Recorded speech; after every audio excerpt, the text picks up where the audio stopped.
제가 약 5개월 전쯤에 올려놨던 에코프로 사모펀드 세력 관련된 영상입니다.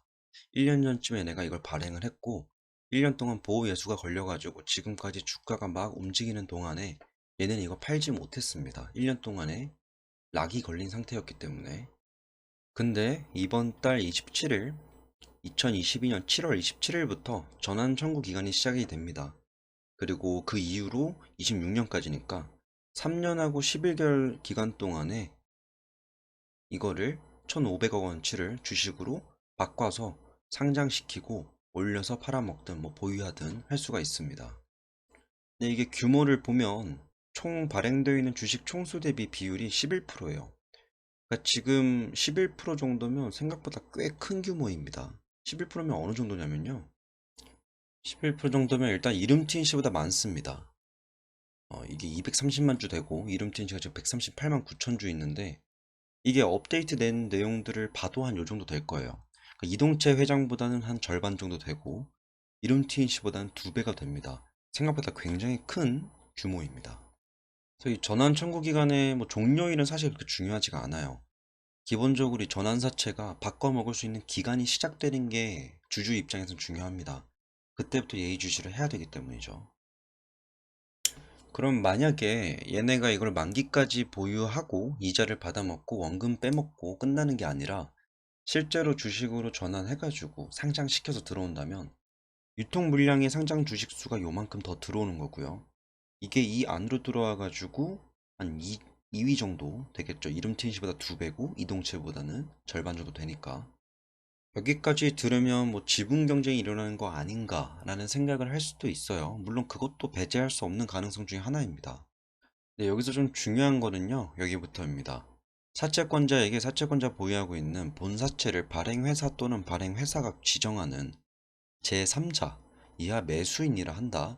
에게 매도하여 줄 것을 사채권자에게 청구할 수 있으며 각 사채권자는 발행회사의 청구에 따라 자신이 보유하고 있는 본사채를 매수인에게 매도하여야 한다. 근데 이때까지는 아직까지는 제3자가 정해지지 않았어요. 근데 이제 일정이 다가오고 있으니까 당장 다음 주나 다다음 주, 혹은 그 이후의 기간 동안에 이 제3자를 지정할 수도 있습니다.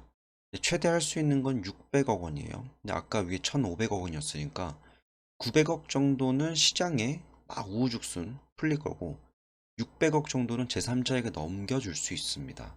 그럼 600억을 만약에 넘긴다라고 하면 단순 산술 계산으로 1,500억 규모가 이 정도 되니까 그럼 600억이면 여기다가 5분의 2를 해야 되는 거잖아요. 5분의 2 하면 대략 계산하기 너무 힘들다. 뭐 한 8, 900 정도 될 것 같아요. 90만 주 정도 될 것 같습니다. 그러면 90만 주를 이 사채 세력들이 제3자에게 넘기게 될 가능성도 있다라는 거죠. 그렇게 된다면 만약에 뭐 이름티인 씨한테 넘길 수도 있는 거고요. 뭐 이러한 내용들이 나올 수 있습니다. 자, 그럼 여기까지 요약을 하자면 지금 1,500억 원이 1년 전에 발행됐던 건데 이게 1년 동안에 보호 예수가 걸려가지고 지금 최근에 막 주가가 움직이든 말든 간에 얘는 팔 수 없었다. 근데 이제 그 족쇄가 풀렸습니다.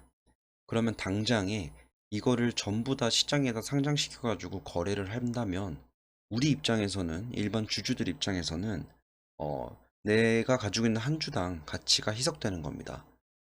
시장에 너무 많은 주식들이 풀려버리는 거니까요. 그래서 저는 이게 가장 자연스러운 어떤 흐름들이라고 볼 수 있는데 가장 안 좋은 시나리오이기도 합니다.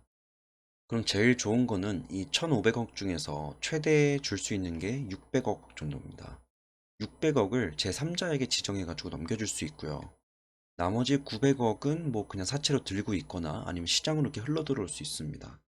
그러면 이 600억을 누구한테 줄 것인가를 본다면 그냥 정말 아무한테나 줄 수 있는 건 아니고요. 이렇게 넘길 수 있는 주식들은 대주주 혹은 그 대주주와의 친인척 관계, 특수 관계자한테만 넘길 수 있습니다. 그럼 뻔한 거죠. 요 라인업에서 넘길 수 있는 건데 이분들은 넘길 것 같지 않고 이승환, 이현수 이분은 어차피 이룬 팀시에 들어가 있는 최대 주주이고 하니까 높은 확률로 뭐 이름 TNC 선에서 끝날 것 같아요. 이동채 회장이 추가로 취득하지는 않을 것 같고요. 지금 당장 넘겨야 되는 물량들이 많으니까. 그렇다면 지금 현재 이 1,500억 규모의 사채를 들고 있는 사람들이 누구일까 보면 이렇게 많습니다.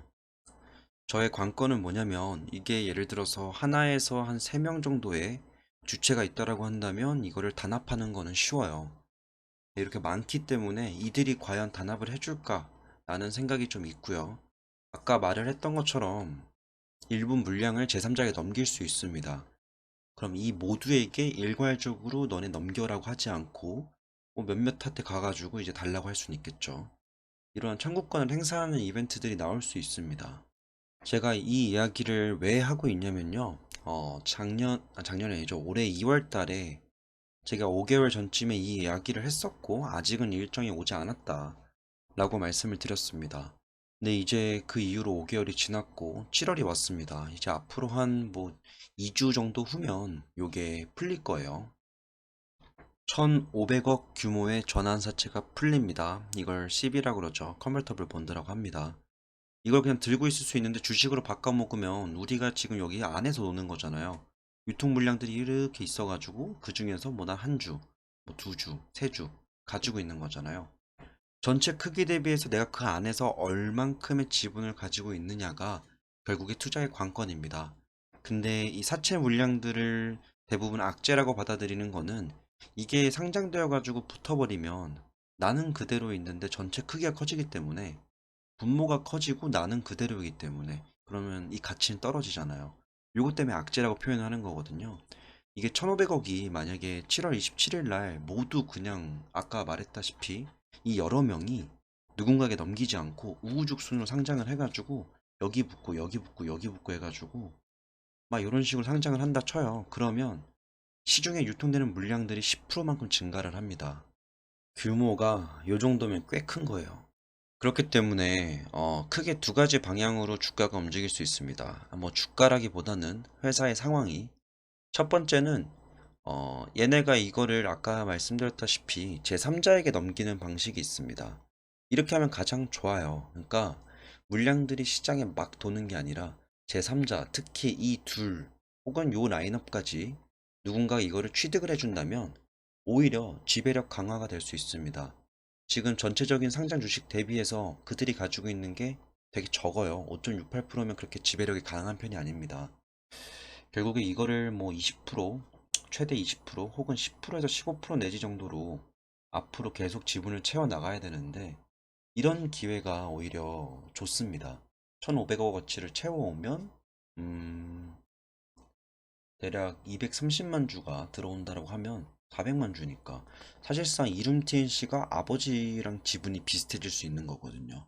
물론 이름 TNC 안에는 20% 이동채, 20% 와이프, 30, 30 이선희 이승환 씨가 이현수 이승환 씨가 보유하고 있죠.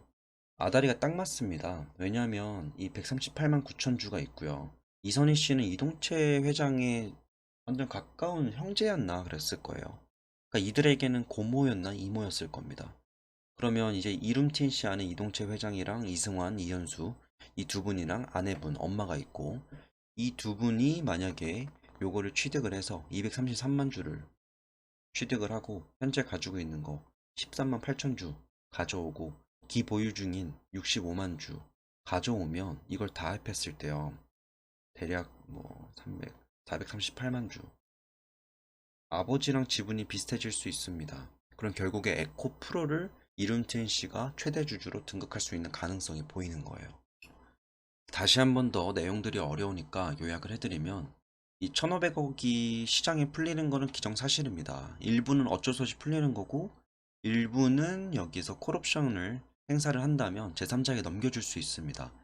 이 물량도 사실 안 된다라고 하지만 나중에 뭐 뒤에서 샤바샤바하면 물량을 가져올 수는 있어요. 여튼 시중에 이제 1,500억 규모의 물량들이 풀리는데 주주 입장에선 이게 여러분들이 놀고 있는 이 놀이터로 들어온 게 별로 좋지 않습니다. 그래서 제3자인 이분들이 그냥 총액을 인수해 버리는 게 좋은 시나리오거든요. 그러면 이게 오히려 승계 작업에서 굉장히 이로운 역할을 해줄 수가 있습니다. 근데 여기서 가장 중요한 거는 리픽싱의 가능성도 충분히 있다라고 하는 겁니다. 하지만 이러한 내용들은 여러분들의 투자 심리에 영향을 줄 수 있을 만한 내용이고 사실 제가 이거를 떠들어봤자 그렇게 좋은 소리는 못 들을 것 같아가지고 여기까지만 하고 멤버십에만 풀겠습니다.